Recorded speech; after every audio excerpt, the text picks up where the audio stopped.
In an age of instant gratification, still bottled water provided what people needed, exactly when they needed it. People in general are more and more time-pressed. We don't cook our own meals anymore. We eat prepared foods of all kinds. And there's nothing more appealing than a bottle of cold water at a moment when you're really thirsty. Cold water is, in fact, deeply satisfying when you're thirsty. But I think bottled water is one of those products that on many occasions when people buy it, what they're buying isn't the water so much as the bottle. That is, the package and the convenience at that moment. And when we bought this convenience, what we were really buying was PET, or polyethylene terephthalate, the single most important innovation in the industry's history. Strong, shatterproof, and a highly valued form of polyester, PET is a byproduct of the oil industry. It is now utilized in the packaging of everything from pharmaceuticals and soap to ready meals. In years to come, the environmental impact of PET would haunt the industry and raise questions about its very survival. But in the 1990s, this was a revolution.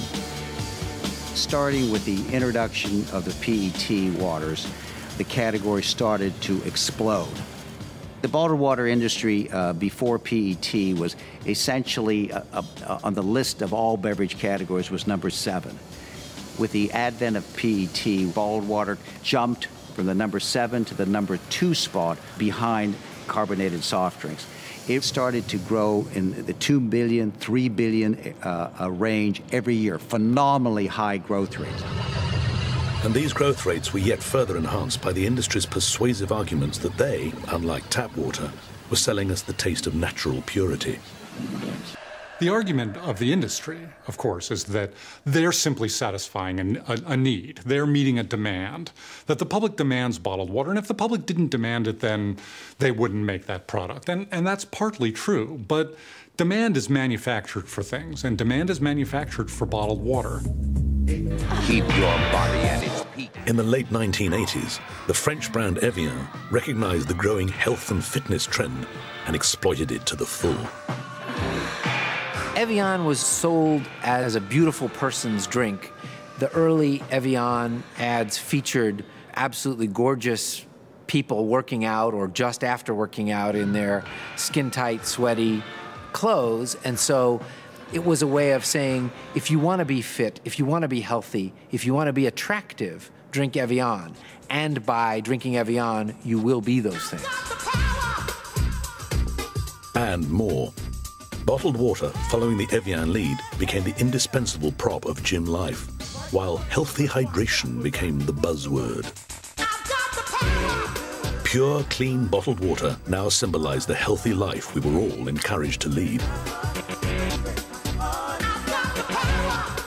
And as bottles of water became a part of our everyday shopping list, the World Health Organization gave the industry a gift from heaven. The World Health Report was the first public document showing that drinking water is very important and was a key contributing factor into starting the health trend and helping bottled water businesses increase its growth. What the World Health Report estimated was that it was normal for men and women to drink approximately 2 liters of water a day. A variation on these estimates then became guidelines that are still used to this day. When we see recommendations which say you should drink 1 or 2 litres of water a day, it's important to remember that that includes all the water that comes in food and indeed the water that we get in drinks other than pure water. So the water that's in tea and coffee, even the water that's in sugary drinks, is all going to count towards that overall target.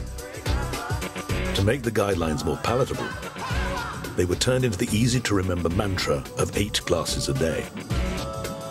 Many bottled water producers took the guidelines and translated them into the rather simpler 8 glasses a day message, which they hoped would have the same sort of weight as the 5 fruit and vegetable portions a day message from government guidelines, so that really consumers had an easy reference point for healthy hydration. But whether these 8 glasses should be consumed from the tap or the bottle was left open to question by everyone except the bottled water industry.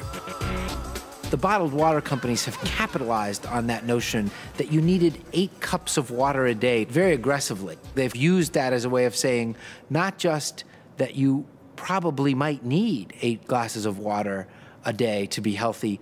But if you're going to drink 8 glasses a day, you might as well drink the best water. And so they've used it as an edge to take a dig at tap water. Linking a healthy life with the drinking of bottled water has become the key marketing strategy in the industry's armory. Pure life. La vida fluye en familia. Most recently, Evian's sister brand Volvic, also owned by the multinational Danone, has targeted the message at a group that they felt were not listening. They were called men. So welcome to my Volvic challenge. I've got to drink 1.5 litres a day for 14 days. Now that's a lot of water, but if it makes me feel better, then I'll give it a bash. Ce qu'on a voulu faire, c'est faire comprendre au consommateur qu'il est très important pour lui de renouveler l'eau de son corps. Même si vous n'avez pas soif, vous devez boire, vous devez régénérer, vous devez changer l'eau que vous avez dans votre corps. Donc c'est une expression marketing pour expliquer une vraie réalité médicale.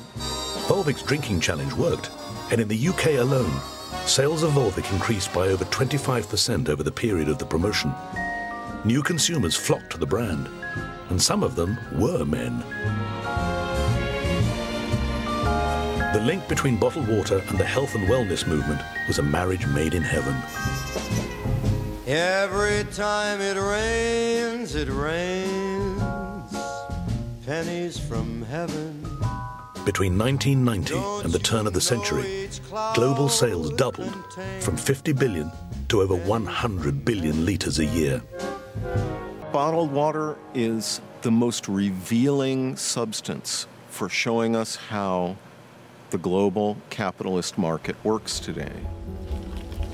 It tells us that we're no longer buying things for their use value. That, in a sense, we're buying choice. We're buying freedom. We're buying all kinds of insubstantial things. For some of us, choice and freedom is worth the price we pay. But for others, it represents the excess and inequality of the modern world. A world where nearly 1 billion people have no access to clean water at all. One thing we cannot lose sight of is the ultimate absurdity of the bottled water industry. Here we have a world where people are dying of thirst, where people lack clean water to feed their children, and we're spending billions of dollars and huge amounts of energy moving water from people who already have it to other people who already have it.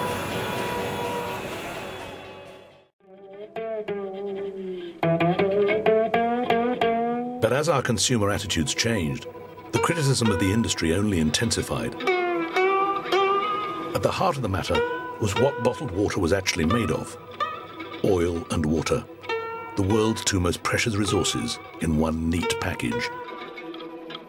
If you take all the oil that goes into making the bottles, and then you add in the oil that it takes to move the water into bottling plants and then to distribution centers, and then take the oil that is used sending trucks around to pick up all the empties, it is the equivalent of filling each bottle of water 1/5 of the way with oil. But bottled water has a water footprint as well as a carbon footprint.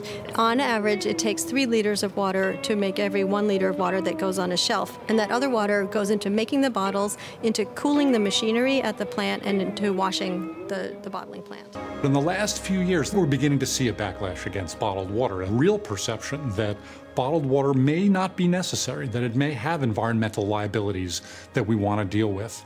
And for the first time in decades, the sales of bottled water have started to drop. And I think they've started to drop because people are increasingly aware of the liabilities of bottled water, of the alternatives to bottled water, of the economic costs of bottled water. With these questions refusing to disappear in the West, and with the growth rates of the past a distant memory, the multinationals are now concentrating their efforts in the emerging world. Asia and South America have become the new targets for market domination.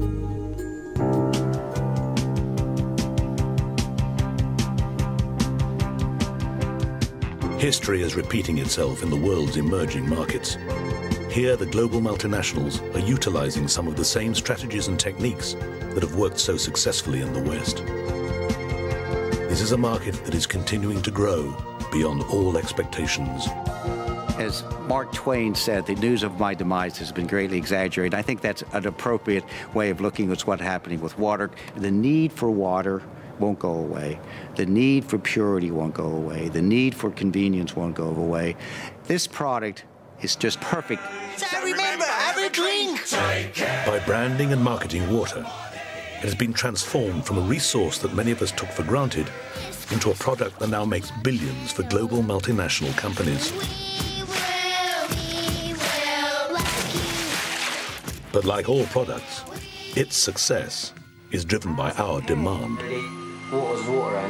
Bottled water is the perfect late 20th, early 21st century product. It has become an indispensable prop in the way people present themselves. In fact, people are so attached to their water, you would think we were all dying of thirst. Everybody goes everywhere with a drink.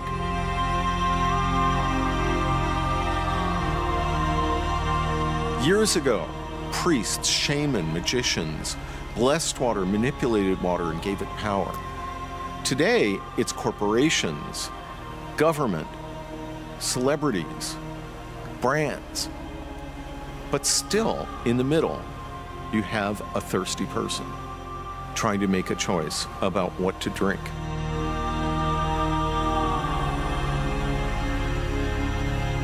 Over 40 years, bottled water has become a staple of the global market economy, feeding our insatiable demand for choice and convenience.